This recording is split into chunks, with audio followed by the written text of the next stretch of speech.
Welcome! In this video I will teach you how to create a ping pong game. It is a two-dimensional sports game that simulates table tennis. The player controls an in-game paddle by moving it vertically up or down. This is going to be a multiplayer game. You will be able to compete against another player controlling the second paddle on the opposite side. Earn points when one fails to return the ball to the other player. Alright, as always, start with a new fresh catless project. Go to the Backdrop tab. Fill the background with your desired color. I will go with the creamy sand color.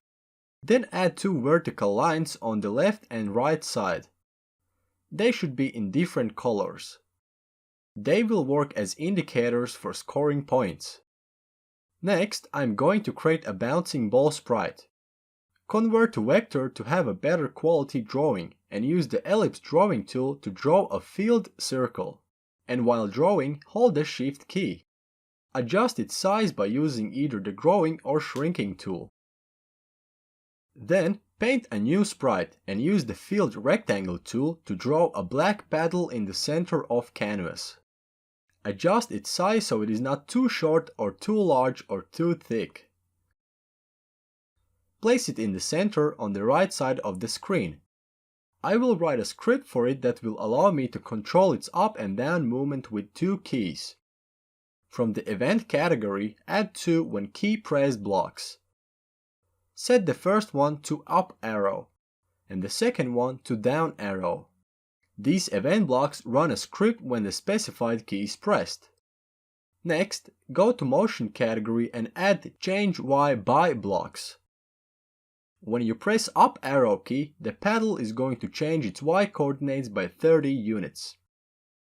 And when you press down, the paddle is going to change its Y coordinates by -30 units. Also add the if on edge bounce blocks so the paddle does not leave the stage area. And finally, to have this position at every start of the game, add one when flag clicked block and place one go to motion block under it.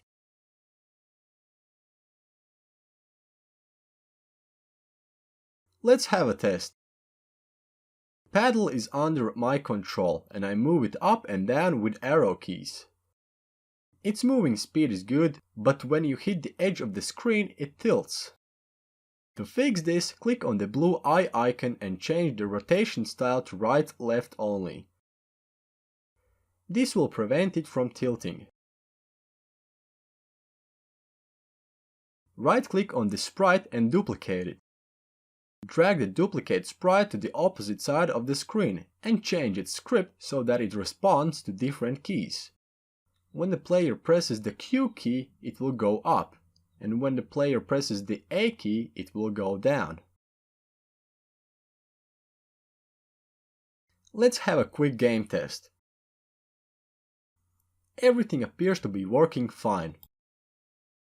It is now time to write a script for the ball sprite. Start by adding two when green flag clicked event blocks. Then go to data category and make two variables. Name the first one player 1 score. And the second one player 2 score. Then add two set score to 0 blocks under the first event block. This will reset the game score when the game starts. When the game starts, the ball is going to start in the center of the stage. Add one go to motion block and set the coordinates to 0 for X and 0 for Y. Then add one point in direction block and set it to 80 degrees. This block sets the direction of the ball. To make it continuously move, add one forever loop block. And inside it, place one move 10 steps motion block. Also add one if on edge bounce block, so that the ball is always in the stage area. Next, I will make an if-then condition that will change the direction of the ball when it touches a paddle. From the sensing category, add one touching color block. Click on the color window and pick the black paddle color. This block reports true if the ball sprite is touching this color. When it does, it is going to change its direction by 85 degrees. Let's have a test. The ball starts at the center and it flies off to the right side. When the ball touches the black color, it changes its movement direction to the opposite side. There is something odd about the collision between these objects. To fix this, I have to help the program understand where are the center points of these objects. Click on each sprite, go to the Costumes tab and set custom center points for each of them. For the right paddle, it is going to be the center left outer side. The left pedal center point is going to be in the middle right outer side. And for the ball, it is going to be the middle point.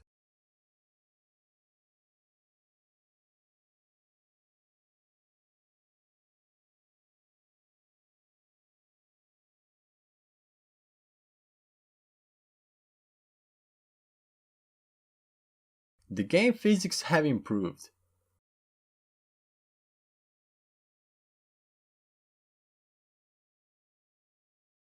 The final addition is going to be score counting script. Go to ball scripts area. Add one forever loop block for the second script. And inside it, place two if-then condition blocks. Then, from the sensing category, add two touching color blocks and add them to the condition blocks. Now, when the ball touches the blue color, the player 1 score is going to change by 1. When the ball touches the green color, the player 2 score is going to change by 1. Sometimes the ball gets stuck behind the paddle, and this will cause an enormous point gain for either of the player. To prevent this, add one wait 1 second block after each change block. This will make the ball wait 1 second before it will be able to make a point again. Finally, adjust the variable boxes at the top of the stage. Run the game and have fun playing it with your friends. See you in the next video.